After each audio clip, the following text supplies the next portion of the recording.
Say hello to our delicious mac and cheese lobster bread bowls. Hey, I'm super excited about this cook today, not because we're getting lobster, because Tammy's doing almost all the work. Let's get this recipe going. We're going to put a pound of these macaroni shells, pasta shells, into the pan. So my cast iron skillet is pre-seasoned. If you're going to use a baking dish or one of the throwaway foil pans, make sure that you use something to pre-season that with, or to season that with. Use either olive oil or use avocado spray, something along that line so it doesn't stick. I've got 2 3/4 cups of vegetable broth, and you can use chicken broth if you'd like. I have 2 cups of whole milk. If you prefer 2%, that's fine. And I'm just putting this right over the uncooked pasta.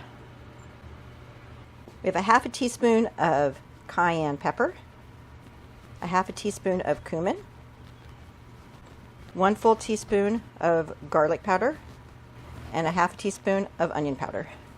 And then salt and pepper to taste. It's about a teaspoon of both. I have 8 ounces of cream cheese cubed and 1/2 of a stick of butter. And we're just going to put that in as well. Now let's talk about the cheese. Use freshly shredded cheese. So I shredded 8 ounces of Gouda cheese, 8 ounces of cream Havarti cheese, and 16 ounces of sharp white cheddar cheese. As you can see, you need a very big baking dish or a big pot for this recipe. I'm going to go ahead and get the lid on this.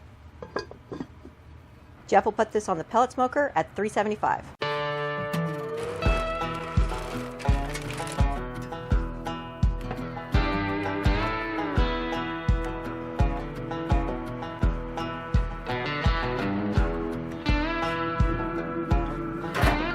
I'm expecting this to take about 45 minutes to an hour. We're going to check on it in 30 minutes. While the macaroni and cheese is cooking, we're going to prep the rest of the ingredients. I have some chives that I'm going to chop up.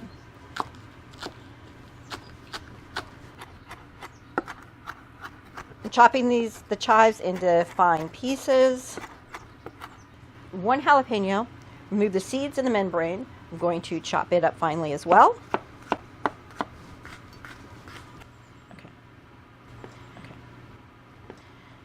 I wanted to leave the jalapeno to the end so it would have a little bit of extra crunch in the macaroni and cheese. So we're going to put it in a little later. Now we have 3 slices of bacon that we cooked.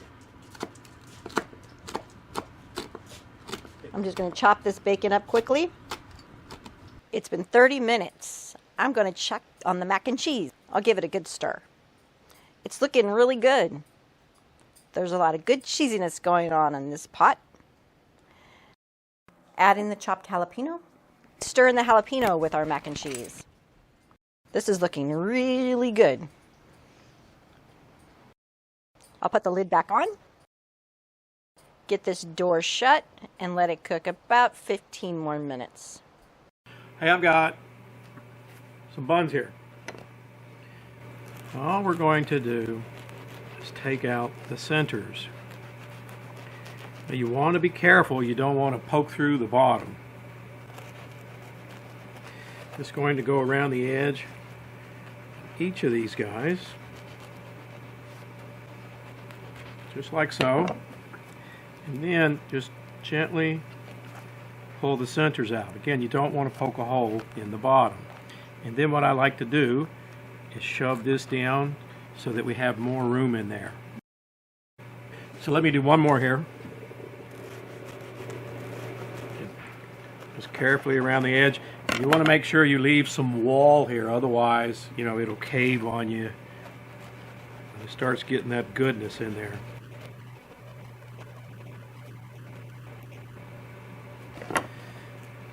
Be careful here because it's easy to tear that bottom. I'm going to try to, hopefully you can see that in the camera.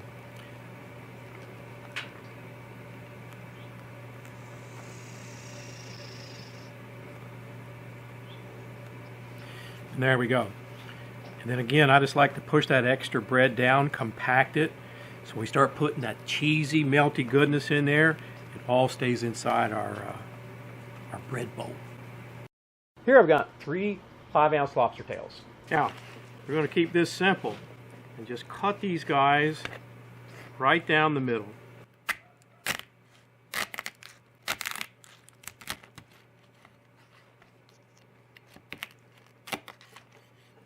And we'll cook them just like that. And then I'll just cut the other ones the same way. That was a little tough.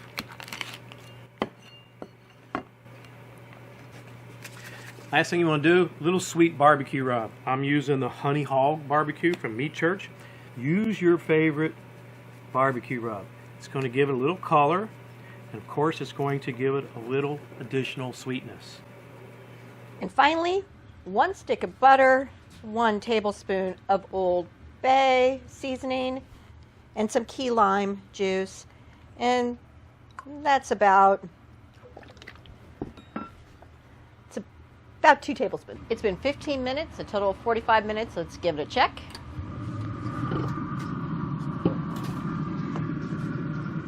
I have 6 ounces of Parmesan cheese. As soon as I get the Parmesan cheese on, we'll insert the upper grill grate for the lobster tails.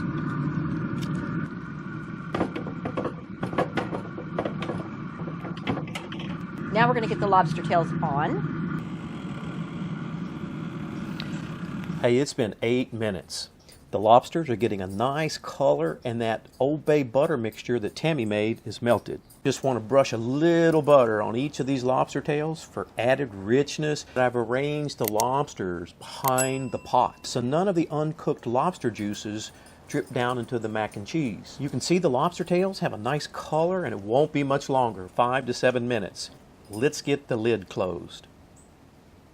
Lobster tails are cooled down. Jeff's just going to take a spoon and get them scooped out of the shell. You can also use a knife if you're careful. Just going to chop up a few pieces of lobster. I like to cook the lobster in bigger chunks for presentation purposes, as well as I like bigger pieces when I'm taking a bite. All right, you got them where you want them? And let me just, mac and cheese is all cheesy. Maybe we ought to scoop that aside so folks can see what we're doing here. Now, I like to fill these up where the mac and cheese is mounding up on top of this bread bowl. Now I'm going to put some bacon on it.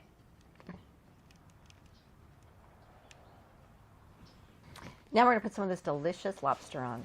You can see why these larger pieces make for awesome presentation. I want to make sure we get a lot of lobster here.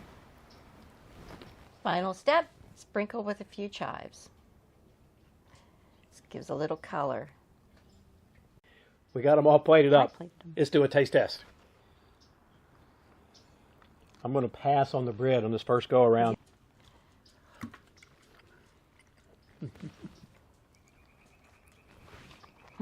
That is so good.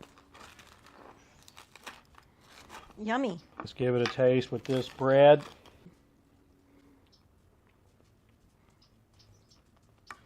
That's what I'm talking about. Big piece of lobster. I mean, the lobster is sweet. Her mac and cheese is creamy. Those white cheeses are so delicious. And the bread is so crunchy and flaky. Hey, with the lobsters, at least not for us, it's not something we're having every day. You definitely have to try this one time. If you like this video, check our Pellet Grill lobster videos down below.